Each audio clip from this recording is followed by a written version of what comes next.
اچھا، آپ لوگوں کو تو صرف اتنا بتایا گیا ہے نا قرآن شریف میں کہ سارا کا سارا علم جو ہے الکتاب لوح محفوظ میں ہے۔ یہ لوح محفوظ جو ہے نا، یہ بالکل ہی ایک عام سی چیز ہے جس کے اندر عام علم ہے۔ جو خاص علم ہے وہ انہی درختوں میں ہے۔ یہ عام علم ہے جس میں صحیفے اور وحی ہیں، مختلف علاقے کے لوگوں کے حساب سے ان کے لیے شریعت کی تعلیم، یہ والا علم ہے لوح محفوظ میں۔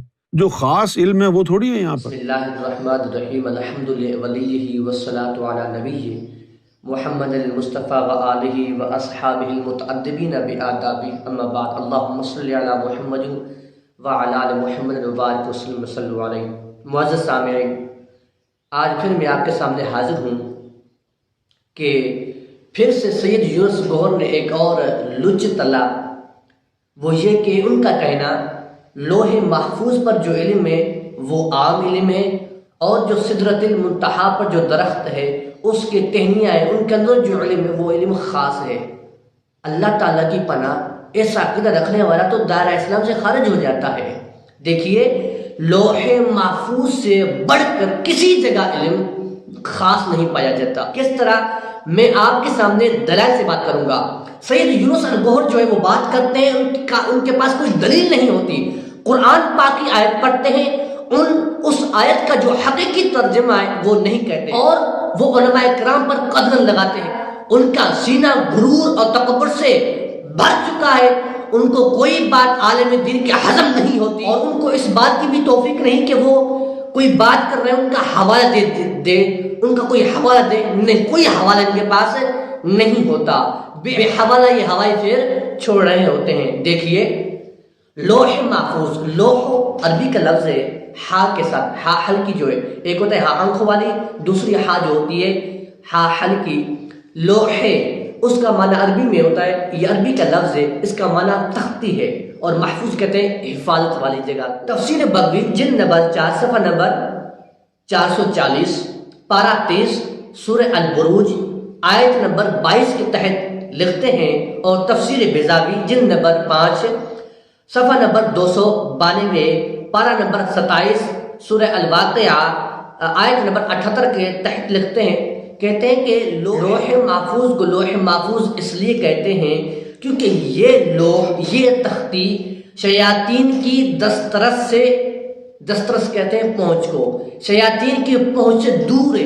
کوئی بھی شیطان، چاہے ابلیس ہو یا کوئی اس کا چیلا یا اس کے کوئی بچے، کوئی بھی اس تختی تک نہیں پہنچ سکتے، یہ تختی ان کی پہنچ سے دور ہے۔ شراقیدہ تحاوی صفحہ نمبر 263، الامام ابو جعفر تحاوی حنفی علیہ رحمہ فرماتے ہیں نؤمن باللوح والقلم وبجمیع ما فیہ قدر رقم، فرماتے ہیں ہم لوح اور قلم پر ایمان لاتے ہیں، اور اس پر جو اس لوح میں، اس تختی میں لکھ دیا گیا ہے اس پر بھی ہم ایمان لاتے ہیں، اور ایمان لانا واجب ہے۔ جس کا یہ ایمان کے جو لوح محفوظ کے اندر لکھا ہے وہ باطل ہے، وہ کچھ بھی نہیں ہے، کوئی بندہ اس پر ایمان نہیں رکھتا تو وہ تو دائرہ اسلام سے خارج ہو جاتا ہے۔ تفسیر قرطبی جلد نمبر 10 صفحہ نمبر 210 پارہ نمبر 30 سورہ البروج آیت نمبر 22 کے تحت فرماتے لوح محفوظ جو ہے وہ عرش کے دائیں جانب ہے، یعنی سیدھی جانب ہے، وہ عرش کی دائیں جانب ہے۔ اور سیدنا ابن عباس رضی اللہ تعالیٰ عنہ سے روایت فرماتے ہیں کہ اللہ تعالیٰ نے لوح محفوظ کو پیدا فرمایا، اس کی لمبائی 100 سال کی مسافت یعنی دوری تک ہے، یعنی دوری فاصلہ 100 سال تک کا فاصلہ ہے۔ العزمہ لابی شیخ صفحہ نمبر 86 رقم 223، تفسیر ابن کثیر جلد نمبر 8 صفحہ نمبر 367 پارہ نمبر 30 سورہ بروج آیت نمبر 22 کے تحت فرماتے ہیں کہ لوح محفوظ کی جو چوڑائی ہے، لوح محفوظ کی جو چوڑائی ہے مشرق و مغرب کے فاصلے کے برابر ہے۔ اور دوسری بات کہ لوح محفوظ کس چیز سے بنی ہے، کب بنی ہے، اور اس کے اندر کیا کیا چیز ہے، کیا کیا چیز نہیں ہے، وہ حقیقی جو ہے حقیقت وہ اللہ تعالیٰ اور اس کا رسول جانتے ہیں، لیکن کچھ علامات ہیں وہ میں آپ کے سامنے عرض کرتا ہوں۔ نبی پاک علیہ الصلوۃ والسلام نے ارشاد فرمایا لوح محفوظ سفید موتی سے بنی ہے، اس کے صفحات جو ہوتے ہیں، جو ورق ہوتے ہیں، جو اوراق ہوتے ہیں، اس کے اوراق سرخ یاقوت کے ہیں، اور اس کا جو قلم ہے وہ نور کا ہے، اور اس کی لکھائی جو سیاہی لکھائی ہوتی ہے وہ بھی نور کی ہے۔ حلیۃ الاولیاء جلد نمبر 4 صفحہ نمبر 338۔ لوح محفوظ پر کیا کیا ہے؟ سب سے پہلی بات میں آپ کو عرض کر دوں کہ اللہ تعالیٰ نے قرآن مجید فرقان حمید کے اندر ارشاد فرمایا بل ہوا قرآن مجید فی لوح محفوظ، بلکہ وہ قرآن جو عظمت والا قرآن ہے، جو بلندی والا قرآن ہے، جو مقدس کتاب ہے، وہ قرآن لوح محفوظ میں ہے۔ اللہ تعالیٰ تو علیہ باللہ کو نقل کفر نباشد، اللہ تعالیٰ تو جھوٹ نہیں بول سکتا، یہ اللہ کا فرمان ہے۔ اللہ کا کیا فرمان ہے؟ اللہ پاک نے فرمایا بلکہ وہ قرآن کہاں پر ہے؟ بلکہ وہ قرآن مجید لوح محفوظ میں۔ اب قرآن سے بڑھ کر کوئی علم نہیں، قرآن سے بڑھ کر کوئی کتاب نہیں۔ وہ قرآن جو تمام علموں سے افضل ہے، وہ قرآن لوح محفوظ میں ہے، اور اس چیز کا علم عام نہیں بلکہ خاص ہوتا ہے۔ دوسری بات، قرآن کی بات آتی ہے تو میرے بھائیوں، کائنات کی اللہ تعالیٰ کے بعد کائنات کی ہر چیز سے افضل جو ہے وہ نبی پاک علیہ الصلوۃ والسلام کی ذات مبارکہ ہے۔ لیکن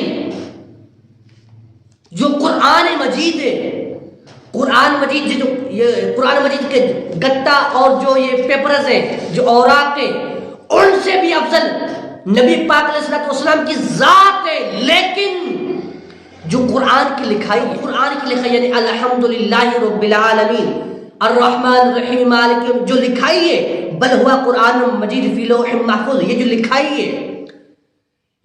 لکھائی ہے یہ نبی پاک علیہ الصلوۃ والسلام سے افضل ہے، کیونکہ یہ اللہ کا کلام ہے، اور لوح محفوظ کے اندر اللہ کا کلام ہے، اور اللہ کے کلام کے اندر علم زیادہ ہے، اور اللہ کا جو کلام ہے، اور اللہ کا جو کلام ہے اس کے اندر جو علم ہے وہ علم خاص ہے، اس سے کوئی چیز خاص نہیں، وہی خاص الخاص ہے، اس کے بعد جو چیزیں آئی ہیں وہ عام ہے۔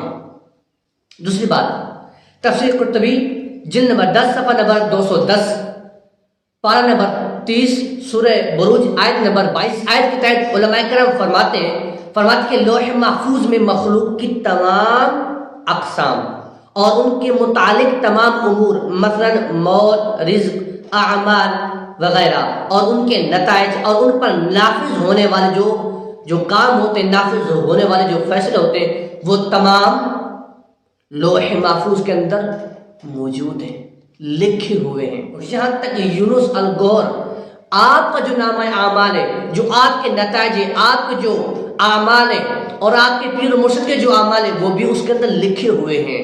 لوح محفوظ کے اندر جو علم ہے وہ علم خاص ہے، اور جو سدرۃ المنتہا پر جو علم ہے، جو اس درخت کے اندر جو ٹہنیاں ہے، وہ جو علم ہے وہ علم عام ہے، یہ علم خاص ہے۔